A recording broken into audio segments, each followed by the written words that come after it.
सांसद अगर बन जाते हैं तो क्या विकास करेंगे? पब्लिक एक्शन न्यूज में आप सभी का स्वागत है। अभी हम लोग यहाँ पे हमारे सिंहभूम लोकसभा प्रत्याशी हैं, क्या नाम है? दुर्गालाल मुर्मू जी। और इनका काफिला अभी अभी उधर चला गया, काहे की आवाज बहुत कर रहा था, तो हम सोचे कि इनका इंटरव्यू ले ले। इनका संसद अगर बन जाएगा तो क्या क्या काम करेंगे या सिंहभूम लोकसभा के लिए, काहे की सिंहभूम लोकसभा में बहुत ज्यादातर आदिवासी हैं और यहाँ पे मूलवासी भी है, लेकिन ज्यादातर आदिवासी गरीब अवस्था में जी रहा। आपका क्या ऐसे रणनीति है जो या गलती मतलब संसद अगर बन जाते हैं तो क्या विकास करेंगे? देखिए, विश्व में सबसे बड़ा महादेश है एशिया, और एशिया महादेश के अंतर्गत भारत देश आता है, और भारत देश के अंतर्गत झारखंड आता है, और झारखंड राज्य के अंतर्गत जियाडा आता है।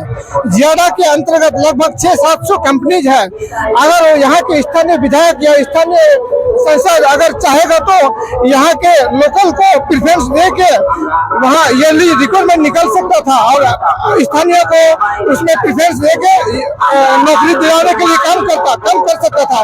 लेकिन अभी तक गीता कोड़ा अपराधी शासन किया, फिर मधुकुड़ा पति पत्नी ने शासन किया, चंपा सोरेन यहाँ के स्थानीय विधायक भी है और मुख्यमंत्री भी है, अभी तक कोई धरातल पे कुछ काम नहीं किया। CMT एक्ट, SPT एक्ट धरातल पे लागू नहीं है।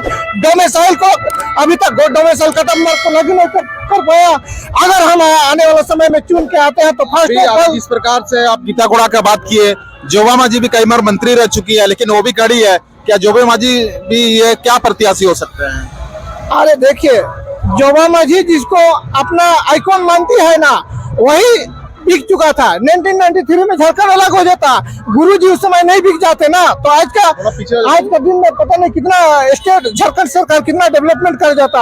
और उनका किसी न किसी रूप से गुरुजी के पास ही है सारा डिसीजन। तो फिर आप क्या उम्मीद कर सकते हो? जो झारखंड को बेच सकता है तो हम उसे क्या झारखंड हित के लिए क्या उम्मीद कर सकते हैं? जोबा मांझी के ऊपर में भी जनता का भरोसा नहीं होना। अरे देखिए, पिछले बार का असेंबली इलेक्शन का एजेंडा जो विलय किया था स्कूल को, उसको रघुवर सरकार जी ने जो ये विलय किया था ना स्कूल को, 6000 स्कूल विलय हुआ था, उसको सेपरेट करने का प्लान था।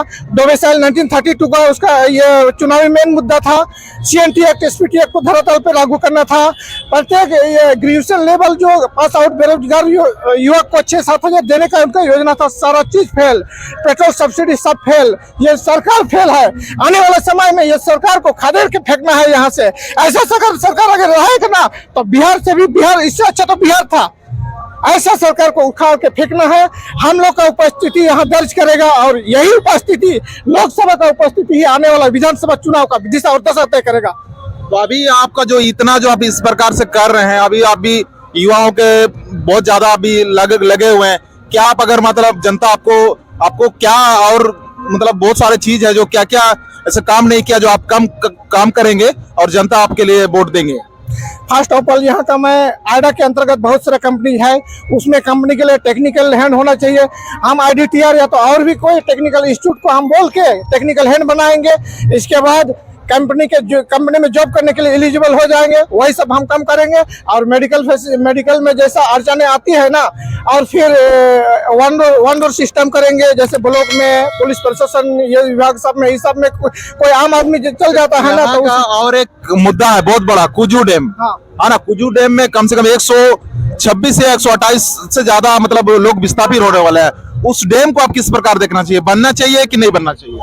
कुजू डैम देखिए, चंपा सोरेन बार कुजू डैम का राजनीति करके CM तक बन गए, लेकिन उनका लड़का वहाँ उनका ठेकेदार करता है। और उनका जब कौन ठेकेदार करता है? उनका लड़का, उनका जो लड़का है वो लोग ठेकेदार करता है। और जब भी चुनाव पहुंचता है नजदीक, तो कुजू डैम का मुद्दा उठा के वो लोग भोला आदिवासियों सबको दिग्भ्रमित करता है। और जब चुनाव ये जब कर जाता है तो फिर वो U टर्न ले लेता है, और फिर वहीं से वो माल लेके अपना बेटा बेटी सबको जो ठेकेदारी टेंडर दे के वही अपना फायदा उठा रहा वहाँ का।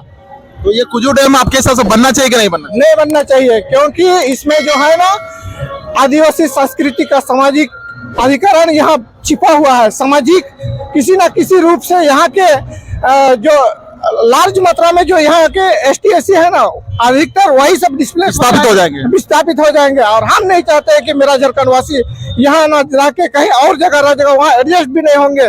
तो इसलिए हम तो कुछ डैम का भी विरोध करते हैं। ये यथाशीघ्र ये जो MOU है कुछ भी बहुत पहले साल हुआ है, लेकिन इसको निरस्त करना चाहिए एक वर्तमान बात है, सरकार जिस को। हिसाब से यहाँ संताली भाषा 8वां अनुसूची में शामिल हो गया है ना, उस हिसाब से यहाँ तमाम बहुत ज्यादा बहुलक क्षेत्र में यहाँ हो समुदाय के लोग भी हैं।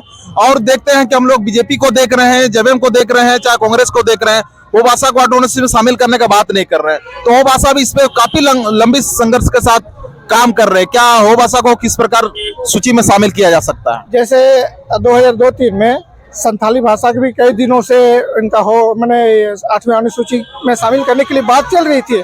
2003 में लगभग चलो दिसंबर में 22 दिसंबर को 8वीं अनुसूची में शामिल हो गया। अगर आने वाले समय में हमें संसद तक यहाँ की जनता हम पर विश्वास करे, मैं हो भाषा का 2 महीना के अंदर में मैं हो भाषा का संसद भवन में मामला उठाऊंगा और 8वीं अनुसूची में शामिल करने का भरपूर प्रयास करूंगा। उसमें जो टेक्निकल ये सॉल्यूशन निकलना है वो सारा हम काम करेंगे और हो भाषा को हम आगे बढ़ाने का काम करेंगे। और संथाली भाषा को 8वीं अनुसूची में शामिल तो हो चुका है, स्टेट का राज्य भाषा बनाने का काम करेंगे और हो भाषा को 8वीं अनुसूची में शामिल करने का काम करेंगे। तो इसी के साथ हम लोग दुर्गालाल मुर्मू जी से बात कर रहे थे। ये राजनगर चौक है और राजनगर चौक से हम लोग ये मैसेज, बहुत सारा मैसेज दिए हैं। इस मैसेज को युवा होने के नाते तमाम जगह जगह शेयर करेंगे, ताकि हम लोग तमाम राजनीतिक के बहुत सारे नेताओं को हम लोग देखते हुए आए हैं, उनका काम लोगों में अभी तक हित नहीं आया है। अगर दुर्गालाल मुर्मू जैसे लोग आगे आएंगे तो निश्चित ही शायद झारखंड बदलेगा, यहाँ का जिला बदलेगा, ऐसे लगता है हमें। अंतिम शब्दों में और एक मैसेज दे दीजिए।